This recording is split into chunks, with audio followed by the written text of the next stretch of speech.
ইন্দ্র, দেখ আমি চলে এসেছি। মা। আরে কি করছো নাকি? ম্যাডাম প্লিজ একটু শান্ত হন, সামনে আমার মা, দয়া করে আমার স্ত্রী সাজার নাটক করুন। আমি অনেক বড় বিপদে পড়েছি, প্লিজ ম্যাম। নমস্কার মা। বেঁচে থাক বাবা, অনেক বড় হ। কিন্তু এক মিনিট, তুই এরকম সিকিউরিটি গার্ডের পোশাক পরে আছিস কেন? তুই কি এখানে সিকিউরিটি গার্ডের কাজ করিস নাকি? মা, তুমিও ধোকা খেয়ে গেলে? তুমি ভাবছো তোমার ছেলে এত বড় লোক হয়ে এই সামান্য গার্ডের চাকরি করবে? আসলে এটা আমাদের বিল্ডিং এর গার্ডের ইউনিফর্ম। ওর ইউনিফর্মটা আজকেই আসলো, তাই ফিটিং আছে কিনা তাই পরে দেখছিলাম। আসলে মা, ও তো ছুটিতে গ্রামের বাড়ি গেছে, তাছাড়া আর কিছুই না।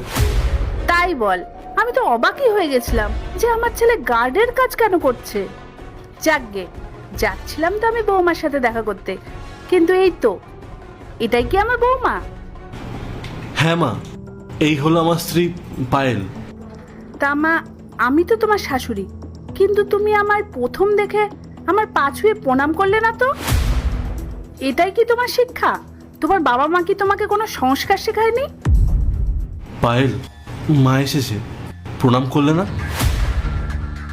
আসলে মা, শহরের আবহাওয়াটাই এরকম, অনেকেই অনেক কিছু ভুলে যায়। পায়েল দীর্ঘ সময় বিদেশে ছিল তো, লন্ডনে থেকে পড়াশোনা করেছে, তাই ও এইসবে অভ্যস্ত নয়। কিন্তু মা, ও মনে মনে তোমাকে অনেক শ্রদ্ধা করে। পায়েল, একটু মাকে প্রণাম করে নাও না। নমস্কার। এটা কেমন নমস্কার? হাত জোড় না করে শুধু মুখে বললেই হয়? বিদেশের বড় ডিগ্রি আছে বলে তুমি আমার সাথে এই রকম ব্যবহার করবে?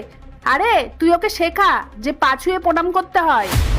এই বাড়িতে আমার কোনো সম্মান থাকবে না, তা কিন্তু আমি একদম বরদাস্ত করব না। মা, মা, আমি ওকে সবকিছু শিখিয়ে দেবো, তুমি একদম চিন্তা করো না। মা, তুমি ওকে এখন কিছু বলো না প্লিজ। আচ্ছা মা, তুমি এরকম হঠাৎ চলে এলে, আমায় কিছু জানালেও না, একবার তো ফোন করতে পারতে। এক মিনিট, আমি তোর বউকে একটা কথা বলেছি বলে তোর এত গায়ে লাগছে কেন? তোদের বাড়িতে আসতে গেলে আমাকে তোর অনুমতি নিয়ে আসতে হবে? আমি আমার নিজের সন্তানের বাড়িতে এসেছি, দেখতে এসেছি তোরা কেমন আছিস। বিয়েটা তো করলি আমাকে না জানিয়ে, এখন দেখা করতে আসতে গেলে তোকে কি জানিয়ে আসতে হবে? না, আমি কাউকে জানাবো না, আমি শুধু দেখতে এসেছিলাম যে আমার বৌমা কেমন। এবার চল ভেতরে চল, সব কথা কি তুই এই গেটের সামনে দাঁড়িয়ে বলবি? ভেতরে? হ্যাঁ, ভেতরে চল।